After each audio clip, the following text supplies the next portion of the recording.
বিসমিল্লাহির রহমানির রহিম।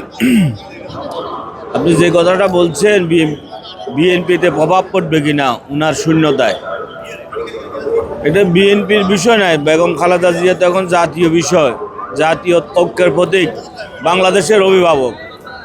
বিএনপি শুধু ক্ষতি হয় নাই, সারা দেশের সারা জাতির বাংলাদেশের অভিভাবক হারিয়েছে।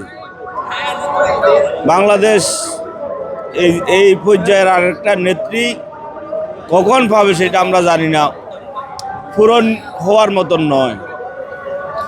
এই নেত্রী আপসীর নেত্রী, মমতাময়ী নেত্রী, স্বাধীনতা সার্বভৌমত্বের প্রতীক, গণতন্ত্রের প্রতীক, সর্বোপরি এই দেশের জাতীয় ঐক্যের প্রতীক। আজকে উনি নাই, ক্ষতি শুধু বিএনপির না, সারা জাতির হয়েছে। এটা অপূরণীয়, পূরণ করা যাবে না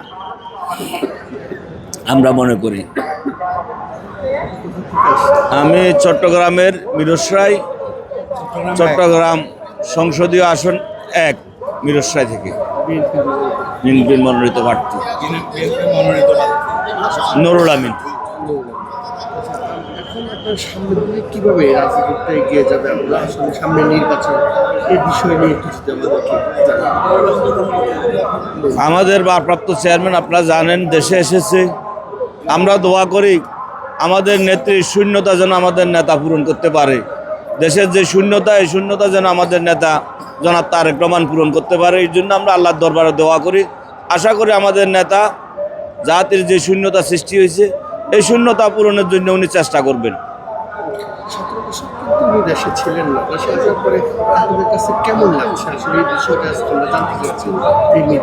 17 বছর উনি দেশে ছিলেন না, তবে সার্বক্ষণিকই দেশের সকল খোঁজখবর উনি রেখেছেন।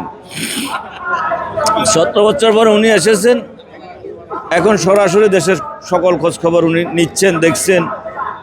আশা করি আমাদের কাছে তো ভালো লাগছেই, সারা দেশের মানুষের কাছেও ভালো লাগছে। আপনারা দেখছেন 25 তারিখ মানুষের যেই সারা দেশ থেকে মানুষের যে উৎসাহ উদ্দীপনা, তা থেকে প্রমাণ হয় সারা দেশের মানুষ তারেক রহমান আসাতে খুবই উৎসাহিত, আনন্দিত, উৎফুল্ল।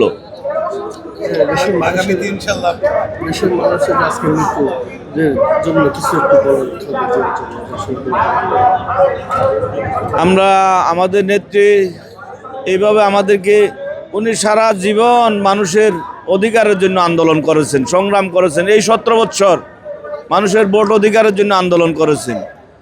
উনি আন্দোলন করে সফল হয়েছেন। উনি আন্দোলনের নির্বাচনের একটি বাগান সৃষ্টি করে দিয়েছেন। সেই বাগানের ফুল ফুটবে কিছুদিনের মধ্যে, কিন্তু উনি দেখেন নাই। এইটাই আমাদের আফসোস থেকে গেল। ধন্যবাদ আপনাদেরকেও। আসসালামু আলাইকুম।